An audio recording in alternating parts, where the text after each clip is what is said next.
இந்தாப்பா மாட்டை புடிச்சா அத நெத்தியில் இருக்கிற 12 பவன் டாலர் மட்டுமல்ல 5000 ரூபாய் ரொக்கம் தினாமா தர. எவனாவது இருக்கிறானா ஆம்பளை ஆம்பளை?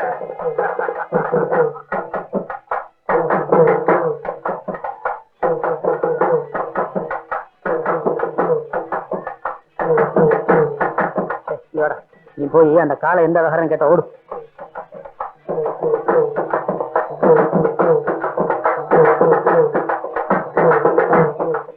இது பொதும்பு கூழ் சேரோட கடமாட்டு கண்டு பேச்சு வைக்கிறானா?